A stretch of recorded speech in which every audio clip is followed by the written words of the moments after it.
The most expensive moment in your financial life is not when you buy a house. It is not when you sign a car loan. It is not even when the market crashes. It is the first few seconds after your paycheck lands. That is the moment your future either gets wired into a system or thrown back into the same hole that has been swallowing your life for years. Most people think they have an income problem. A lot of them have a routing problem. Money enters their account, and before it has a job, it already has a fantasy, a dinner, a subscription, a sale, a reward, a little relief, a small upgrade, a new excuse. And because nobody built a switchboard for that money, the loudest impulse grabs the wire first. Then those same people tell themselves a story. They say they need to make more before they can build wealth. I have watched that lie destroy more lives than a recession. A man earning $50,000 a year with a ruthless routing system can end up freer than a man earning $100,000 with financial chaos in his bloodstream. The first man has a machine. The second man has a leak disguised as a lifestyle. You do not become rich because a number hits your bank account. You become rich because every dollar that hits your bank account gets sent to the right circuit before your appetite gets to vote. That is the real battle. Your paycheck is not income. Your paycheck is raw electrical power. If you wire it badly, it burns your house down. If you wire it correctly, it lights your future for decades. Most people live inside overloaded financial houses. Their rent is too high for their income. Their car payment is wearing a suit and pretending to be transportation. Their subscriptions breed in the dark. Their takeout looks harmless because it arrives in small boxes. Their debt sits in the walls like bad wiring. Their anxiety is not random. It is the smell of something overheating. And every time they get paid, they repeat the same ritual. First they relax, then they reward themselves, then they hope discipline will appear later. Discipline never appears later. Later is when your willpower is tired, your emotions are loud, and your money has already been assigned to people who do not care whether you ever become free. If you want a different life, you need a different routing sequence. Not a prettier budget, not another motivational quote, not a temporary challenge. A sequence, a hard order, a system that moves faster than your excuses. When money lands, the first question is not what you want. The first question is how much of your take. Home pay is being consumed by true necessities. I am talking about the things that keep the machine alive: housing, basic food, essential transportation, utilities, health care. The bills that keep the lights on and the roof attached. That is your survival circuit. And if that circuit is swallowing more than about 60% of your take, home pay, you are not in a stable system. You are either living above the voltage your income can support, or you are dressing luxuries up as necessities because the truth hurts your pride. People are astonishingly creative when they want to mislabel wants. A bloated car payment becomes essential reliability. Daily coffee becomes mental performance fuel. Restaurant spending becomes social maintenance. Streaming subscriptions become decompression. Premium convenience becomes time efficiency. A lot of what people call necessary is just emotional anesthesia with a monthly billing cycle. If your survival circuit is too large, nothing downstream works. You cannot build wealth on a switchboard where the first line item already consumes every available amp. Let me make it plain. Suppose someone brings home about $4,750 a month after taxes.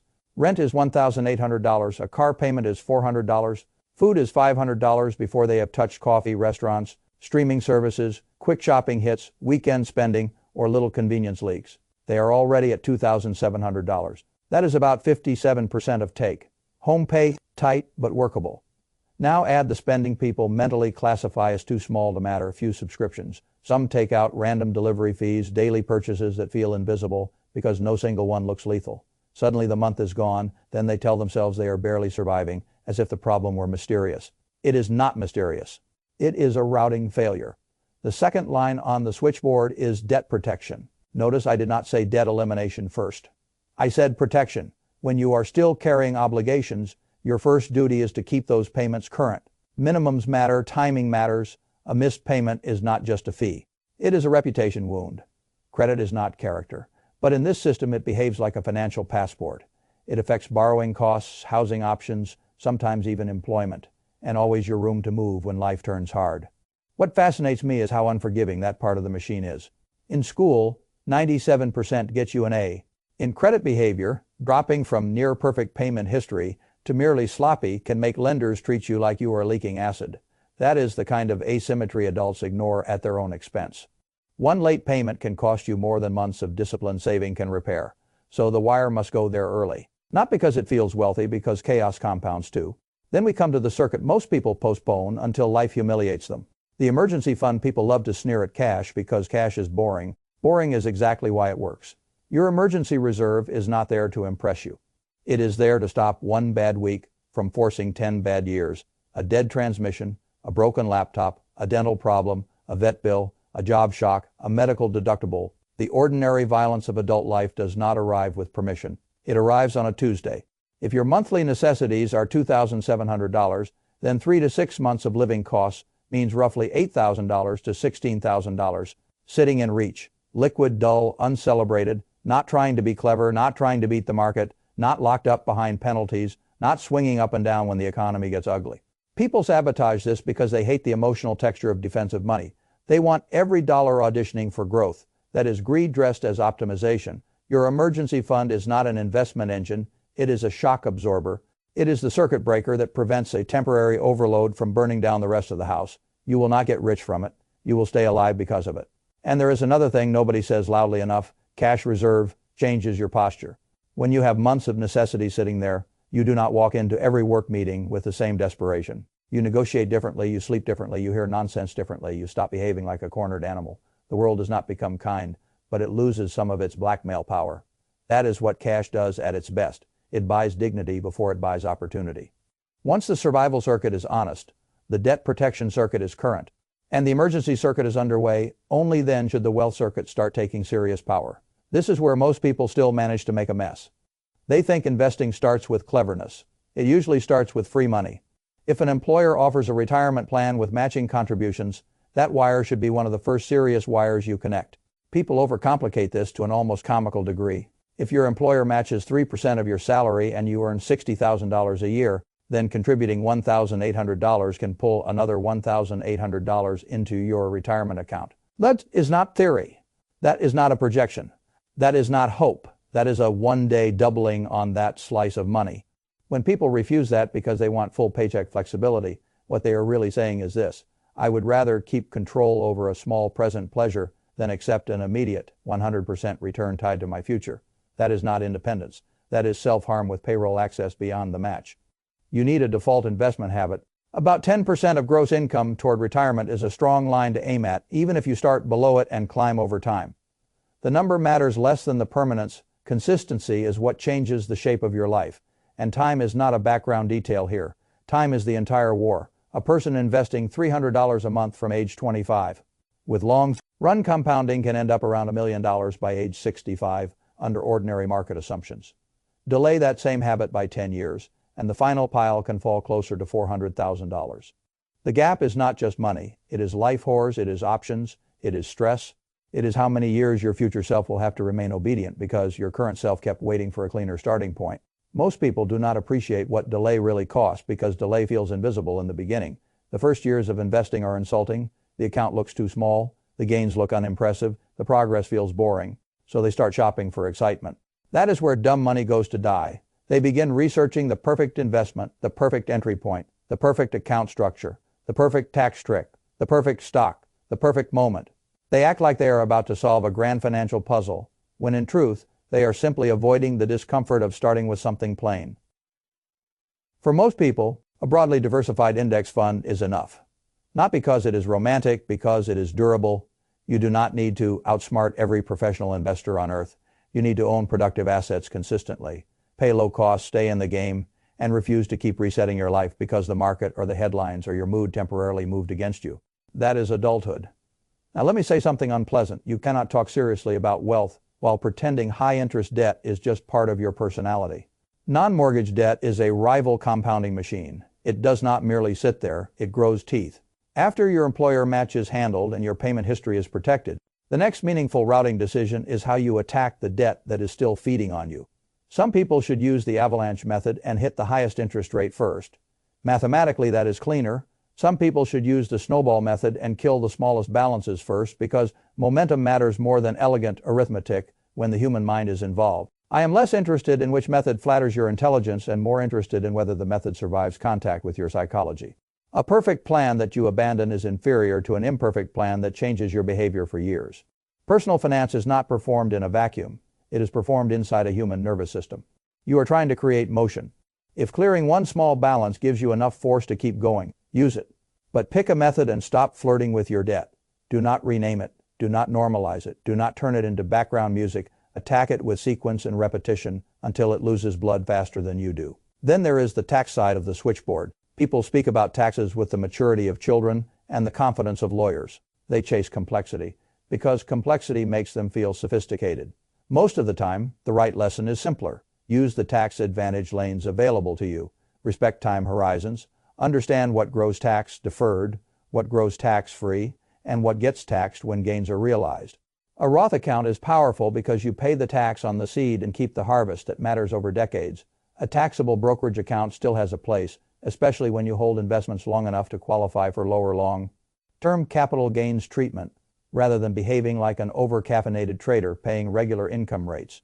On short-term flips, this is not about gaming the system. It is about refusing to hand over more of your compounding than ignorance requires. Long holding periods are not just financially efficient, they are psychologically efficient. Constant activity is usually a tax on judgment. Now here is where almost everyone loses the plot. They hear everything I just said, nod along, maybe even write some of it down, and then decide they will manage it with motivation. Motivation is one of the weakest financial tools ever invented. Motivation depends on weather. It depends on sleep. It depends on your boss. It depends on your stress level. It depends on whether you had a bad Tuesday. If your entire financial future depends on whether you feel disciplined on Thursday night, your future is in terrible hands. This is why automation is the final and most ruthless wire on the switchboard. Not because automation is convenient, because automation removes negotiation. When the paycheck lands, it should not sit there like a pile of meat in shark-infested water. It should pause briefly, then move. One day is fine if you want to make sure everything clears. After that, the transfers should fire with the reliability of gravity. Money moves to savings, money moves to the emergency fund. Money moves to retirement, money moves to taxes. If you're self-employed, money moves according to a script you wrote while calm, not according to a craving you felt while tired. That is the real payday routine, not checking your balance 5 times, not rewarding yourself for surviving another pay cycle, not mentally spending money before you have assigned it, not asking your future to fight battles your present self was too lazy to automate. The switchboard must move first. Then you live on what remains. That last sentence angers people because it sounds restrictive. It is restrictive. Freedom is built out of restrictions chosen early. What most people call freedom is just unstructured consumption, followed by delayed panic. You want another truth. A lot of higher earners are not rich. They are simply better dressed financial sleepwalkers. They have more voltage running through the house, but their switchboard is still chaos. So the higher income does not produce freedom. It produces a larger fire. They lease a more expensive identity. They upgrade the apartment, the car, the vacations, the subscriptions, the level of social expectation. Their life gets shinier, their margin gets thinner, their stress gets quieter but heavier. Then they look around at the polished cage and wonder why abundance still feels like pressure. The answer is simple. They increased current, but they never fixed the wiring. Money without routing becomes noise. Routing turns money into power. That is why the small raise matters. That is why the paid-off debt matters. That is why the bonus matters. Every time the structure of your life changes, the switchboard has to be updated. A raise should not disappear into upgraded habits by default. A debt you finish paying should not create lifestyle space first. It should create investment space first. A lower fixed cost should not become permission to relax. It should become proof that the machine can now run harder on less fuel. Most people run their finances like a pilot who never updates the flight path. Same transfers after a raise, same spending after inflation, same habits after a crisis, same leakage after a lesson. They are on autopilot, but the route is stale. That is not discipline, that is drift. The routine only works if the system gets reviewed. The review does not need to be dramatic. Quarterly is enough for many people. But the review must be honest. Has necessity spending crept too high? Is debt shrinking? Is the emergency reserve where it should be? Did a raise increase your savings rate or just your excuses? Are your investments still automatic? Did you redirect freed cash flow after a balance was killed? Did you allow convenience to rebrand itself as survival? Those are grown-up questions. Most financial failure is not caused by ignorance of formulas. It is caused by dishonesty and categorization. People know more than they admit. They just do not like the price of acting on what they know. They know the expensive car is too much. They know the subscriptions are multiplying. They know the takeout is not occasional. They know the emergency fund is too thin. They know the company matches free money. They know the investing delay is fear wearing a research costume. They know the debt is not harmless. They know the money lingers in checking too long, because a lingering dollar is easier to spend than a routed dollar. They know what they lack is not awareness. They lack the willingness to make the first minutes after payday non-negotiable. And that is where your life gets decided, not in some grand heroic act, in sequence, in order, in the refusal to leave your paycheck unsecured while your impulses race toward it. The poor use their paycheck to relieve the pain of the last pay period. The strategic use their paycheck to make the next pay period less powerful over them. That is the difference. One turns income into temporary emotional relief. The other turns income into reduced future dependence. You may not like how severe that sounds. Severity is appropriate, because every payday you are making a vote about the architecture of your life. If the first vote goes to appetite, the rest of the month becomes damage control. If the first vote goes to structure, the rest of the month becomes execution. You do not need a glamorous income to start. You need a ruthless order, know your necessity percentage, protect your payment history, build 3 to 6 months of true living expenses in liquid cash. Take the employer match if it exists. Invest with consistency instead of theatrical intelligence. Kill non-mortgage debt with a method that matches your psychology. Use tax advantage lanes wisely. Automate the whole machine review and tighten it when life changes. That is not flashy. It is far more valuable than flashy. Flashing lights do not build wealth. Switchboards do. There is a reason this matters more than almost any side hustle fantasy you will hear this year. A side hustle can increase income. A bonus can increase income. A raise can increase income. But none of those things automatically increase retained power. If the switchboard is weak, more income just gives more dollars the opportunity to be misrouted. That is why some people feel richer for 3 weeks after a raise and then somehow end up with the same pressure, wearing a more expensive coat. Do not confuse a larger inflow with a stronger system.